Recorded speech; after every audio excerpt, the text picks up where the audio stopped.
Tanya. I'm Thank you, excited Sheila. to hear everything you've got to share specifically to encourage women today. Let's start off with your backstory. Your journey has been from senior marketing and position and branding, and you've kind of crossed over into empowering and helping women. So, can you take us back to the beginning of your journey and through to where you are today? Oh my gosh, we have years of...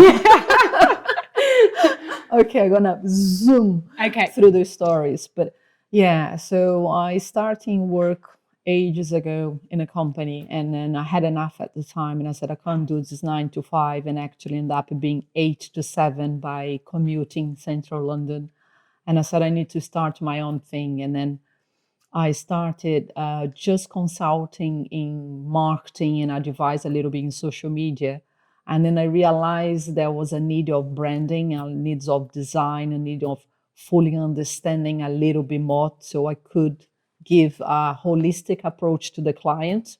So I started to learn it, hire people, designers, developers, copywriters, really immerse myself more into the mix of strategy and marketing and branding as well.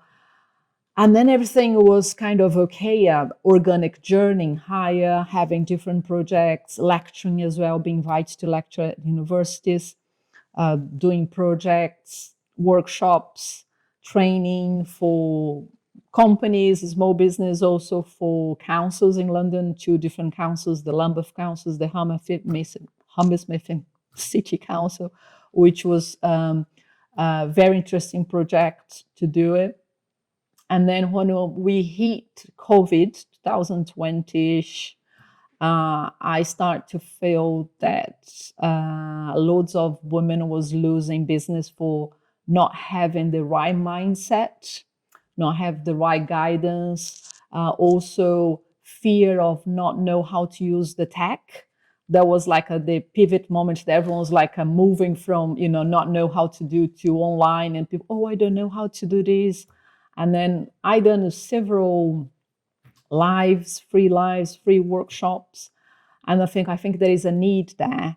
And then from that point, I start more hands-on approach in terms of coach them, mentoring them, give one advice instead of just being general marketing strategy for the business, became a more personal approach, saying you can do this. If I done it, everyone can do it. And then I formalized 2 different groups. I starting, marketing for business. And then up to now, let's say beginning of the year with, different things that happened last year with groups and women in business, empowering women, I decided to create Graceful Womanhood. So this is a new project. Okay. So I've actually come along to one of your Graceful Womanhood events, and it's absolutely fantastic. I left with loads of different values and ideas to be thinking about and to implement in my own life. And one of the things that really resonated with me was your approach to simplicity and how important it is. Yeah. And so can you just unpack simplicity, and especially for women, with their hectic lives, business women, mothers, is everything that it entails. Yeah. For me, being a woman in business, which is, is difficult out there. You have to fight so many egos, so many things. And, even people think, oh, the man, but also the woman, you have everything when you're dealing with that. But then also if you have a family with children, then you have to balance family, education, your career, what you want for yourself, what you want for the business. And if you have a team, you worry about the team as well, how to support the team. So we have to juggle a lot. And then I was on the normal society thinking, oh, I want more money, I want to grow the business, I want to this, want that. And then almost forget about me. And then I starting reflect. That's the reason that everything started. Start to reflect and thinking, okay, let's put everything in perspective here and say what is important. And then I start to realize that less is more. And then I start to actually, I don't need this, I don't need that. I'm happy this way. If we talk about money, I make enough. And in relation to having times for friends and for family, I was not having at the time. And this was a real red flag as well. So I started thinking and rebalance my life. Uh, and I noticed that the less I was doing, the happier I became. And in relation to everything, business, personal, physical, mental, spiritual, everything. And then I spoke to a couple of friends, which they said, "Are you very brave? How are you stopping doing this or not doing that?" And I think actually is very empowering, you doing less and actually doing more. You go against what's in saying that. And then more that I try with myself, more I realize was a good thing. And then of course, I spoke with few clients, guide them through, have a more balanced life, more, less is more approach. And when I say less is more, it's not like you drop the importance. Actually, you prioritize. You do what's important for you, for your family, maybe for your business. So instead of having loads of tasks, have less tasks, but doing very well. And then that thing that that was in my mind all the time, simplicity, less is more, minimalize your life, became my life. And then I really believe that we need to reflect daily in a ways and move more towards that. Yeah. So before, when life was hectic, are you saying you weren't reflecting, and then did something happen where you thought, okay, I need to actually stop and reflect? Yeah, it was before I was very reactive. Everything happens. I was just doing. It was just like a video game in a way. Just carry on doing, just carry on doing, moving. You're not really reflecting actually what I have achieved so far. How I am internally, because we sometimes we so focus on outside, on material things, on the things that we have here, what we want, and then we don't reflect actually, what we have around us. What's the really important things is the family, what I achieved so far, the relationships and work, the friendship that I got. And sometimes we don't have the time for that. And then some people might end up losing their health as well. So it's not great. Yeah. And in your reflection practices, what does that look like? If someone were to learn about, if they like you weren't someone who reflected and then you had to learn how to, are there any practical things that you did that kind of grounded you to actually go through those thinking processes to reflect? Because reflection is quite like a broad term, isn't it? Oh yeah. So how do you pinpoint that down to someone who can start doing it as well? Yeah. One exercise that I like to do is in the beginning, because maybe you never done it, and really brainstorm everything that you need to work and organize right now. If it's your personal life, if it's kids, if it's work, if it's a training that you want to do, if it's travel, put everything on paper, write everything, and you starting have a clear vision how much you do. Because if you don't put a paper, you just on a rat wheel, you just do it. Automatic mode. And then you might go in a burnout. But when you start to write down, I want to work on this, and this is the step that I want to work on. And then you think actually from maybe 10 things that you're doing daily, you want to cut for 8, maybe 6, maybe 4. Depends, of course, everyone is different. But I would suggest you do this massive brainstorm, reflect from the past 5 years. And then from there, make sure that you have the time to reflect maybe once a month if you can. Some people find easier, some people prefer quarterly because it's slightly longer. And then if you get to the habit, then you can say every 2 weeks. But it's not many people, would be able to do that. I would say start small and then growing big. Yes. And so with your Graceful Womanhood, so you've started this offering for people. What's the backstory behind that? What's been your inspiration for Graceful Womanhood? I know you've mentioned about your mom being an inspiration to you.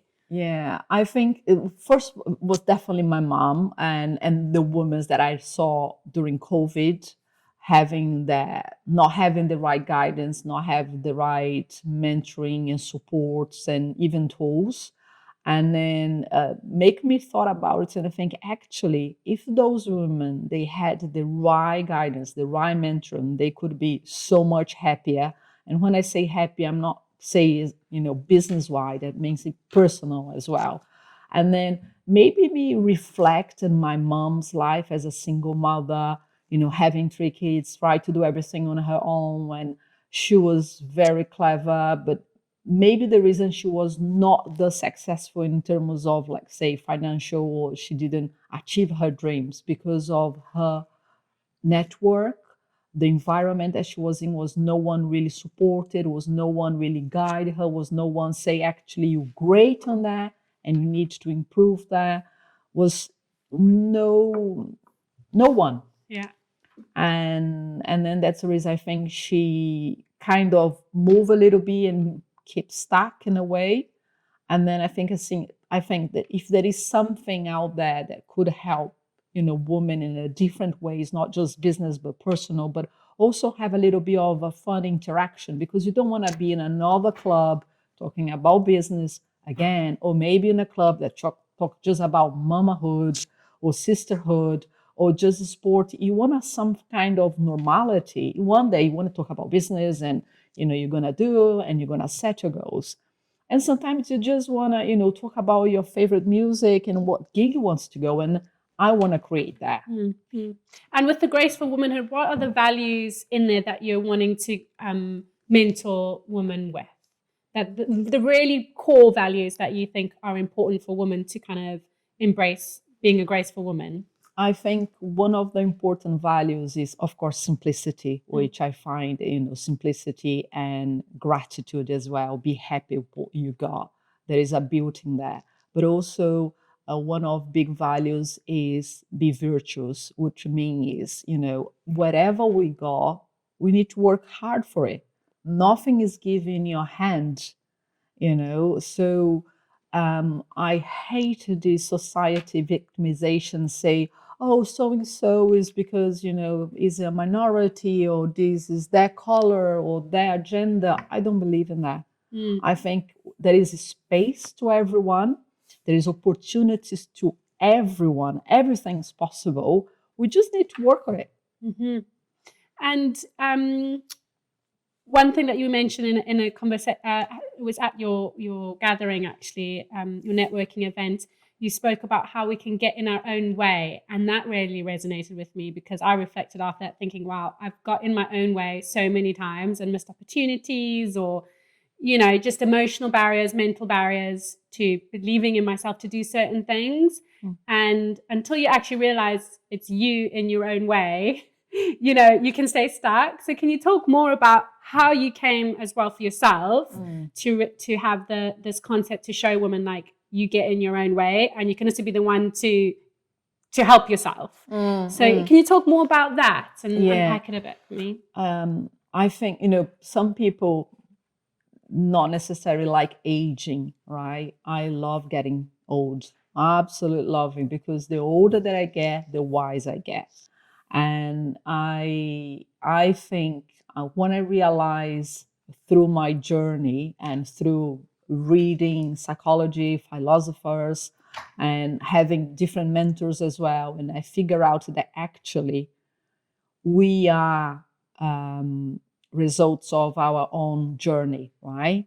We could be looking opportunities, but also we can be completely stuck. And it's because all of us, because of internal fight, our internal traumas, internal past. So that's the reason that reflection is so important, because when you reflect, you see patterns happen, that patterns coming back. Why I went up to that point, and that point I suddenly stopped. And I went at that point as what was actually, what was the resistance that happened there? And could be, financial, could be physical, could be just a huge fear. And then I believe when this happened that, you are your own problem in a way.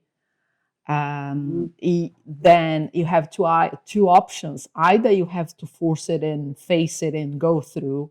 But if you don't have the personality to do that, then you definitely need to look for a coach, a mentor, or maybe a psychiatrist. I don't know, depends on the person. But the reflection is gonna give you that. With that reflection, might not able to see it. You're gonna face the same problems again and again. Mm. And have you seen that in your own life? Oh yeah. Yeah. And then have you got like an example? I know I didn't actually prep you with this question, but if something comes to mind, it'd be so helpful. Do you have an example where you saw a pattern and you saw it through reflection and then you've broken through to the other side?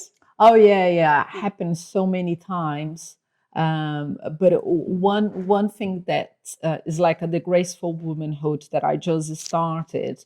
I had really want to start it, and I had a big vision. And the same way, I knew how it was going to be time consuming, hard work, and then I have to think: do I want to do it or not? Because it's either I can just not do it. I don't need it, but the reason that I'm doing is not for me, it's for other people. So through that, I decided I will be facing the turmoils and the challenge, and I'm going to do it anyway. So in a way, is one, we don't want to do something that bigger than us. Instead of with fear, we need to thinking how selfish I am, because I've been thinking of me. If I'm not doing this, I'm just thinking about me and my area and how people talks about me, and losing is me, me, me. And then you have to reflect and actually, I don't want to be that person. I want to be given. I want to doing for something much bigger than me. Therefore, I have to exclude myself from the situation. And I'm doing, if it's successful, great. If it's not, great.